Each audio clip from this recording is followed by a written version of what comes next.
पेश करते हैं हिमाचल प्रदेश की प्रमुख खबरें। कांग्रेस ने नालागढ़ से बाबा हरदीप और हमीरपुर से डॉक्टर पुष्पिंदर को टिकट दिया है। देरा में सीएम सुक्खू की धर्मपत्नी कमलेश ठाकुर का नाम आने से टिकट का फैसला देरा में लटक गया है। इस सीट से डॉक्टर अजय शर्मा और नरदेव कंवर भी टिकट के प्रबल दावेदार बने हुए थे, लेकिन जीत की क्षमता के आधार पर सीएम की धर्मपत्नी का नाम अब सबसे ऊपर आ गया है। केंद्रीय हाईकमान भी कमलेश ठाकुर को टिकट देने के हक में है। हालांकि अब कांग्रेस ने यह फैसला मुख्यमंत्री सुखविंदर सिंह सुक्खू पर छोड़ दिया है, यानी देरा में टिकट क्या वाकई सीएम सुक्खू की पत्नी को मिलेगा, इस पर अंतिम निर्णय खुद मुख्यमंत्री लेंगे। नालागढ़ में बाबा हरदीप पिछली बार केएल ठाकुर से 13,000 से ज्यादा मतों से हारे थे। नालागढ़ विधानसभा देखा जाए तो 2017 में भारतीय जनता पार्टी के प्रत्याशी केएल ठाकुर थे, जिन्हें 25,630 वोट पड़े थे, जबकि कांग्रेस के लखविंदर सिंह राणा को 25,872 वोट मिले थे। निर्दलीय चुनाव लड़ रहे बाबा हरदीप को 13,095 वोट मिले थे, यानी कि 17 में जब बाबा हरदीप को टिकट नहीं मिला था, उन्होंने चुनावी रण में बतौर निर्दलीय ताल ठोक दी थी और 13,000 से ज्यादा वोट ले गए थे। लेकिन उस चुनाव में कांग्रेस के लखविंदर सिंह राणा 1,242 मतों से विजय घोषित हुए थे।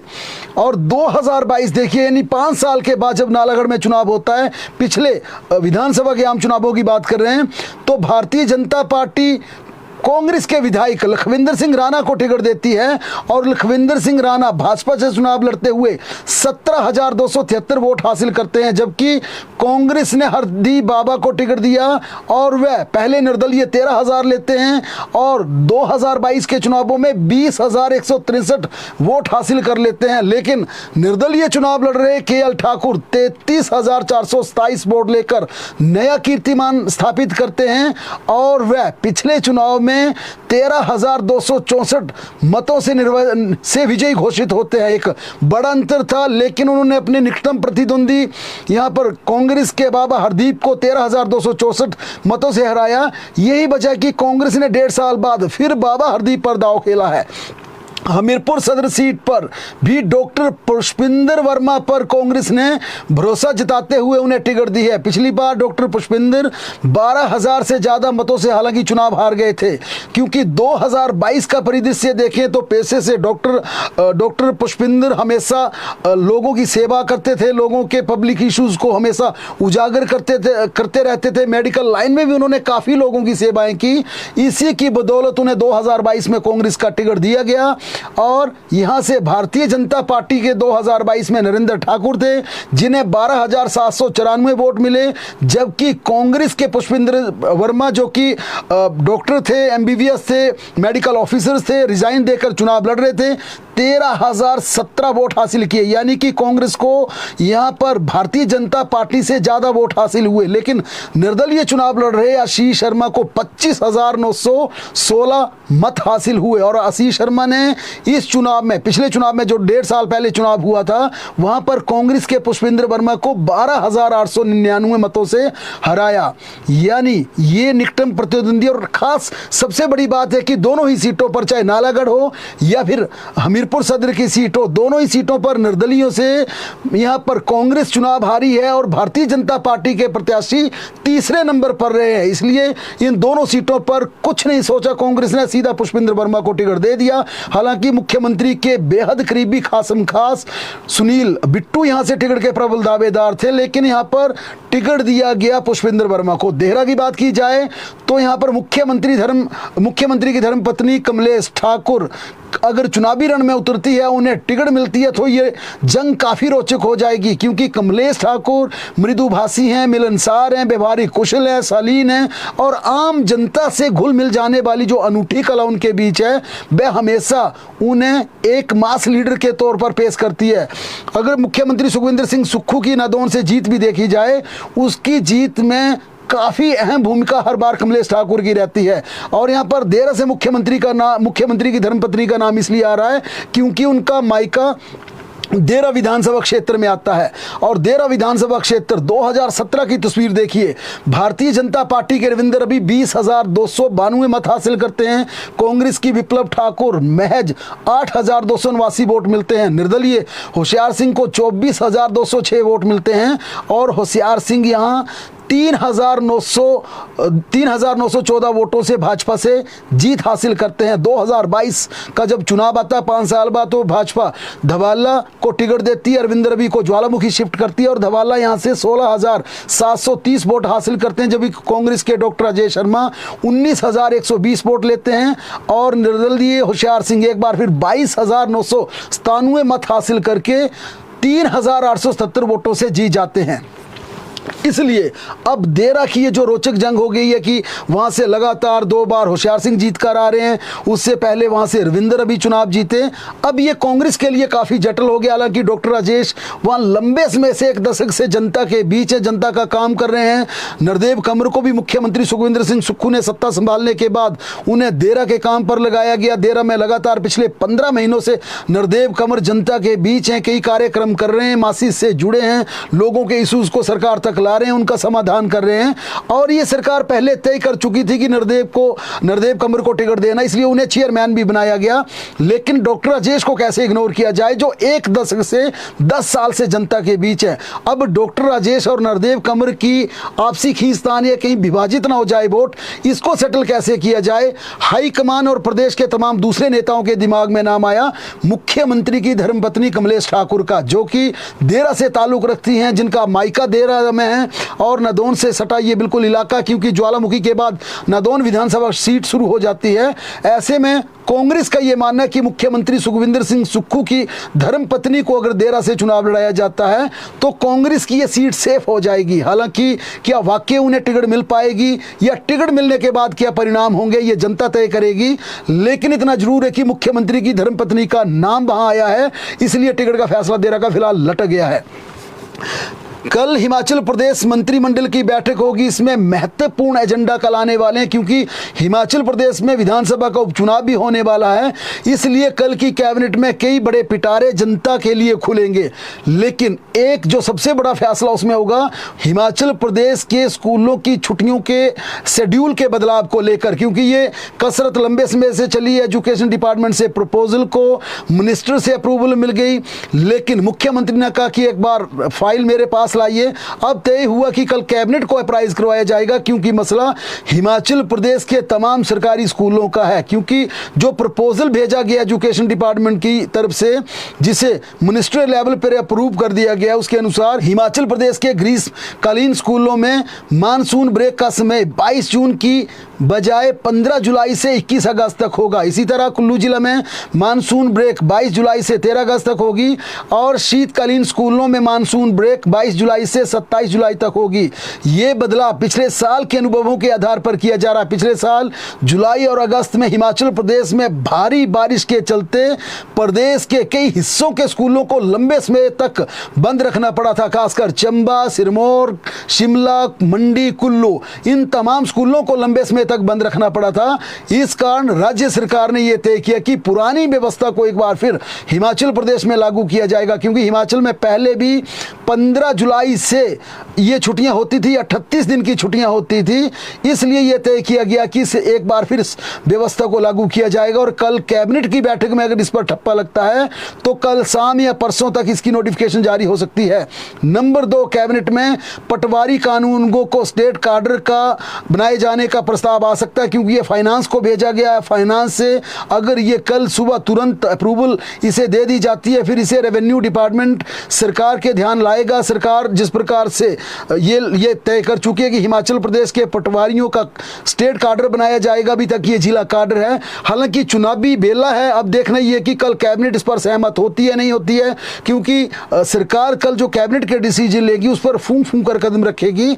कोई ऐसा फैसला ना हो जाए जो जनता के खिलाफ चला जाए, जिससे चुनावों में नुकसान हो जाए। लेकिन यहाँ पर एसएमसी टीचर्स का मामला भी आ रहा है, क्योंकि अध्यापकों को एसएमसी टीचर्स के रूल्स में यहाँ पर बदलाव होगा। 5% पदोन्नति 5% नियमित करने के लिए यहाँ पर प्रावधान किया जा रहा है। एलडीआर की परीक्षा के तहत इन्हें रेगुलर करने का प्रावधान लाया जा रहा है। इसके लिए एसएमसी के रूल्स में थोड़ा बदलाव होगा। इसका एजेंडा कल कैबिनेट में आ सकता है। नंबर 4, हिमाचल प्रदेश की महिलाओं को 1500 रुपए की अदायगी का फार्मूला भी आएगा कि उन्हें किस प्रकार से, क्योंकि पहली 3 महीने की किस्त महिलाओं को जारी कर दी है, लेकिन निकट भविष्य में पैसा कैसे होगा, क्योंकि हम पहले भी स्पष्ट कर चुके हैं कि हिमाचल प्रदेश सरकार की स्थिति आमदनी 98 लेकिन खर्चा 10 रुपया वाली बन चुकी है। 50 पैसे कमा रहे हैं, 10 रुपये खर्चा है। ऐसे में अब ये वित्त विभाग के लिए काफ़ी टेंशन वाला मसला बन चुका कि महिलाओं को हर महीने 1500 रुपये कैसे दे। कल कैबिनेट में एजेंडा आएगा, क्या हर महीने महिलाओं को 1500 दिया जाए, या 3 महीने में एक बार दिया जाए, या 4 महीने की किस्त फिक्स की जाए, या साल में 2 किस्तें 6-6 महीने की जाए, या साल में एक बार ही 12 महीने की किस्त दी जाए। इस पर भी कल कैबिनेट में मंथन होगा। नंबर 5, एनटीटी की भर्ती लंबे समय से, क्योंकि जब पिछली बार जयराम सरकार में गोविंद सिंह मंत्री थे, उसके बाद सुरेश भारद्वाज मंत्री बने, सुखविंदर सिंह सुक्खू की सरकार में रोहित ठाकुर मंत्री बने, और इन तमाम मंत्रियों के कार्यकाल में कई बार कैबिनेट के एजेंडे में एनटीटी की भर्ती को लाया गया, लेकिन कैबिनेट का ठप्पा भी लगा, पॉलिसी भी बनी, लेकिन हिमाचल प्रदेश में एनटीटी की भर्ती नहीं हो पाई। कल एक बार फिर एनटीटी का मामला लाया जा रहा है। इस बार देखना किया जो लंबी रस्म अदायगी चल रही है, कम से कम ये 30 से 40 बार ये एजेंडा कैबिनेट की बैठक में आ चुका है। अब देखना ये होगा कि कल कैबिनेट इस पर क्या फैसला लेती है और वाकई क्या एनटीटी की भर्ती होगी, या इस पूरे मामले को बार बार में कैबिनेट में लाए जाने की कसरत चलती रहेगी। नंबर 6, मेडिकल कॉलेजों के ट्रामा सेंटर में डेडिकेटेड स्टाफ की भर्ती की जाएगी, जिसमें टांडा है, आईजीएमसी शिमला है, चंबा है। इसमें स्टाफ की भर्ती का मामला आएगा। 200 स्पेशल एजुकेशन डिपार्टमेंट में भर्ती करने का प्रपोजल लाया जाएगा। जल शक्ति विभाग में 116 कनिष्ठ अभियंताओं की भर्ती का मामला आएगा। इसके अलावा तमाम अन्य विभागों में भर्तियों के एजेंडे भी इस कैबिनेट की बैठक में लाए जाएंगे अप्रूवल के लिए। जीआईटी समेत लटके परीक्षा परिणामों पर, लटके रिजल्टों पर, क्योंकि उप मुख्यमंत्री मुकेश अग्निहोत्री की अध्यक्षता वाली सब कमेटी ने अपनी सिफारिशें यहां पर तैयार कर ली हैं। अब कल कैबिनेट को अप्राइज करवाया जाएगा कि किस प्रकार से लटके रिजल्ट घोषित किए जाएंगे। अगली खबर का रुख करें तो हिमाचल प्रदेश में शिक्षक अवार्ड रूल्स में बदलाव होगा, क्योंकि अभी तक ये व्यवस्था, ये प्रावधान है कि हिमाचल प्रदेश के टीचर्स खुद इसके लिए आवेदन करते हैं, इस आधार पर इसकी छंटनी होती थी। लेकिन राज्य सरकार ने अब तय किया है कि टीचर्स खुद आवेदन नहीं करेंगे, बल्कि डिस्ट्रिक्ट के डिप्टी डायरेक्टर या स्कूल प्रबंधन अवार्ड के लिए बेहतर टीचर्स का चयन करेगा, उनके नाम रिकमेंड करेंगे, उनके नामों की संतुति करेंगे, सिफारिश करेंगे। पहले अध्यापक खुद आवेदन करते थे और इन आवेदनों के आधार पर यह प्रक्रिया होती थी, लेकिन अब ऐसा नहीं होगा। अगले साल से इस नए नियम को हिमाचल प्रदेश में लागू किया जाएगा। पंजाब भी इसी तरह के एजुकेशन अवार्ड टीचर्स को दे रही है, और इस रूल्स को, पंजाब के रूल्स को शिक्षा विभाग ने अडॉप्ट किया है, इस पर काम किया जा रहा है। नए रूल्स के अनुसार परफॉर्मेंस पर खुद शिक्षकों का चयन होगा। अपने लिए खुद अवार्ड के लिए आवेदन करने पर रोक रहेगी। फिलहाल इस साल पुरानी व्यवस्था से शिक्षकों को अवार्ड मिलेंगे, लेकिन अगले साल ये मामला बदल जाएगा।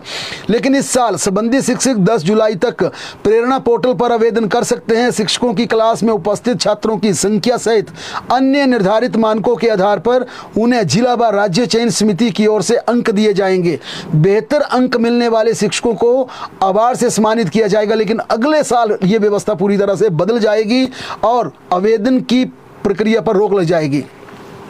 हिमाचल प्रदेश स्कूल शिक्षा बोर्ड में 0% रिजल्ट देने वाले शिक्षकों पर बड़े स्तर पर कार्रवाई होगी। दूसरे साल भी खराब परफॉर्मेंस देने वाले अध्यापकों के विरुद्ध इंक्रीमेंट की कार्रवाई हो सकती है, इंक्रीमेंट पर रोक की कार्रवाई हो सकती है, यानी दुर्गम स्थानों में भेजने का फैसला हो सकता है। क्योंकि एजुकेशन डिपार्टमेंट की तरफ से यह प्रपोजल दिया गया, जिन स्कूलों में पिछले साल 0 रिजल्ट था, वार्निंग दी गई, इस साल भी दूसरी बार 0 रिजल्ट है, उन अध्यापकों के खिलाफ क्या कार्रवाई की जाए, ये सरकार को पूरा प्रस्ताव भेज दिया गया। क्योंकि हिमाचल प्रदेश में 10% स्कूलों में 0% रिजल्ट दर्ज किया गया है। 10वीं और 12वीं के रिजल्ट में कई स्कूल ढह गए हैं, पूरी तरह से धराशायी हुए हैं। फिलहाल 30 स्कूलों की ही अभी रिपोर्ट तैयार हुई है जिनका रिजल्ट 0% रहा है। अभी 0% रिजल्ट देने वाले और स्कूलों की रिपोर्ट तैयार होगी, जिसमें टीजीटी सीएंडबी स्कूल प्रवक्ता पर बड़े स्तर पर सरकार गाज गिरा सकती है। इस आधार पर सबसे पहले अध्यापकों को चेतावनी पत्र, वार्निंग लेटर इशू किया जाएगा और इसमें कहा जाएगा क्यों ना उनकी इंक्रीमेंट रोक दी जाए, क्यों ना उन्हें प्रदेश के दुर्गम स्कूलों में भेज दिया जाए ताकि कम से कम निंद्रा से जाग जाएं, बच्चों को पढ़ाने की आदत डाल लें। नदौन में पैरापिट के टकराने के बाद एक कार में आग लग गई। हमीरपुर जिला के तहत नदौन में ये बड़ा हादसा पेश आया। यहां पर ब्यास पुल की दूसरी ओर मंझीन चौक के नज़दीक देर रात कार सड़क के किनारे बने पैरापिट से बुरी तरह टकरा गई। इसके बाद गाड़ी में जबरदस्त तरीके से आग लग गई। गाड़ी में कुल 3 लोग सवार थे। गनीमत ये रही कि कार सवार तीनों ही लोग आग लगते ही कार के शीशा तोड़कर बाहर निकल आए। इस हादसे के बाद निकट के होटल के कर्मचारी आवाज सुनकर बाहर आए। उन्होंने पुलिस और फायर ब्रिगेड को फोन करके इसकी सूचना दी। मौके पर पहुंची फायर ब्रिगेड ने आग पर काबू पा लिया, परंतु तब तक कार जलकर पूरी तरह राख हो चुकी थी। क्रेन की मदद से कार को सड़क के किनारे धकेल दिया गया। गाड़ी में सवार तीनों ही लोगों को हल्की चोटें जरूर आई हैं क्योंकि आग में झुलस गए थे, शीशे तोड़ते हुए चोटिल हुए हैं। उनका उपचार नदौन अस्पताल में चल रहा है। चंबा में भी बीती शाम में एक कार का हादसा हुआ। इस हादसे में पंजाब के गुरदासपुरा के एक पर्यटक की दुखद मृत्यु की सूचना है। पुलिस ने मामला दर्ज कर इस पूरे मामले को लेकर कार्रवाई शुरू कर दी है। मृतक पंजाब पुलिस में सेवारत था। वे अपने परिवार के साथ घूमने के लिए डलहौजी आया हुआ था और डलहौजी खजियार सड़क रोड पर यह हादसा पेश हुआ। कार में रमन कुमार के अलावा उसकी पत्नी, उनके 2 बच्चे, ससुर और एक रिश्तेदार का बच्चा भी शामिल था। सभी 6 सदस्यीय कार में डलहौजी के मशहूर पर्यटन स्थल खजियार जा रहे थे। इस दौरान खजियार से करीब 1.25 किलोमीटर पहले इनकी कार लंबे ट्रैफिक जाम में फंस गई। इसके बाद पंजाब से आए 5 पर्यटक गाड़ी से उतर गए और पैदल ही खजियार की ओर निकल पड़े। रमन कुमार वाहन में गाड़ी में सवार था। इस दौरान उनकी कार बेकाबू हो गई और खाई में नीचे जा गिरी। इसमें रमन कुमार की दुखद मौत हो गई। पश्चिम बंगाल में आज एक बड़ा ट्रेन हादसा हुआ। पश्चिम बंगाल के इस ट्रेन हादसे को लेकर पूरे देश में प्रधानमंत्री, गृह मंत्री, तमाम राज्यों के मुख्यमंत्री, हिमाचल प्रदेश के मुख्यमंत्री, नेता प्रतिपक्ष जयराम ठाकुर समेत इस पूरे मामले पर शोक व्यक्त करते हुए मृतकों के परिजनों के साथ उन्होंने संवेदनाएं प्रकट करते हुए शोक की घड़ी में पूरे देश के लिए उनके साथ खड़े होने की विनती की है। अगर इस पूरे मामले की बात की जाए तो कंचनजंगा एक्सप्रेस ट्रेन के पीछे तेज गति से आ रही एक मालगाड़ी ने जोरदार टक्कर मार दी। इस दुर्घटना में ट्रेन के पीछे की 3 बोगियां पूरी तरह से क्षतिग्रस्त हो गई। बताया जा रहा है कि हादसे में अब तक 15 यात्रियों की दुखद मृत्यु और 60 यात्री चोटिल हो चुके हैं। इस हादसे में मालगाड़ी ट्रेन के लोको पायलट की भी मौत हो गई है। रेलवे से मिली जानकारी के मुताबिक हादसे में 2 पैसेंजर बोगी और 1 पार्सल बोगी क्षतिग्रस्त हुई है। कहा जा रहा है कि इस हादसे में कई लोग हताहत हो सकते हैं। घटनास्थल के सभी सरकारी और प्राइवेट अस्पतालों को पूरी तरह से अलर्ट कर दिया गया है। हिमाचल प्रदेश में एक अमेरिकी नागरिक का शव बरामद किया गया। राज्य के ट्राइबल जिला लाहौल स्पीति में 4 दिन से लापता अमेरिकी नागरिक के शव को आईटीबीपी के जवानों ने ट्रेस किया। लापता अमेरिकी पैराग्लाइडर के शव को आज काजा लाने का प्रयास कर रहे हैं। सुबह से ही आईटीबीपी, लोकल पुलिस और एसडीआरएफ की टीमें संयुक्त रूप से ऑपरेशन चलाकर सबको निकालने के प्रयास में जुटी हुई हैं, मगर दोपहर बाद 3 बजे तक इसमें कामयाबी हासिल नहीं हो पाई। 31 साल के अमेरिकी पैराग्लाइडर ट्रैवलर बास स्ट्रालर हिल का सब ताशीगंग के बीच एक खड्ड में देखा गया। ट्रैवलर बीते गुरुवार को स्पीति घाटी की अपनी यात्रा के दौरान लापता हो गया था। इसके बाद लापता ट्रैवलर को खोजने के लिए एक टीम का गठन किया गया।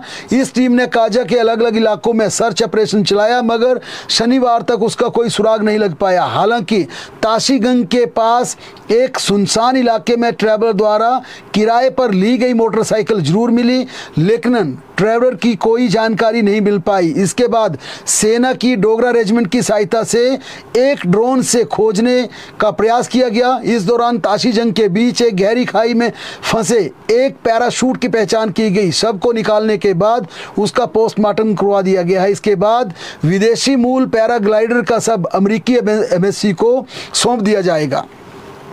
हिमाचल प्रदेश में मौसम की बात करें तो तपती लू के बीच, हीट वेव के बीच राज्य के 5 जिलों की इस समय काफ़ी हालत ख़राब हो चुकी है। ऊना, बिलासपुर, हमीरपुर, मंडी, सिरमौर और कांगड़ा ज़बरदस्त तरीके से मौसम का तांडव है और जिस प्रकार की प्रचंड गर्मी हो चुकी है, लोग काफ़ी परेशान हैं। मैदानों में रात को भी गर्म हवाएं चल रही हैं। पहाड़ों पर कई स्थानों पर हल्की बूंदाबांदी जरूर हुई है, लेकिन अभी भी 5 जिलों में लू का ऑरेंज अलर्ट जारी किया गया। ऊना, बिलासपुर, हमीरपुर, मंडी, सिरमौर के लिए ये अलर्ट जारी किया गया है। लेकिन कल से यानी कि 19 से 23 जून के बीच हिमाचल प्रदेश में बारिश का पूर्वानुमान जरूर है। 19 को प्रदेश में प्री मानसून का प्रवेश का जरूर एक सुखद भर समाचार मिला है। गर्मी व सूखे से इसको राहत मिलेगी, लेकिन कल जिस प्रकार से फोरकास्ट जारी किया गया, ये कहा गया कि ऊपरी इलाकों में ऊंची चोटियों में हल्की बर्फबारी के साथ बारिश हो सकती है। अगर ये वाकई कल मौसम का पूर्वानुमान सटीक बैठता तो जरूर इस लू से, तपिश से और गर्मी से राहत मिलेगी।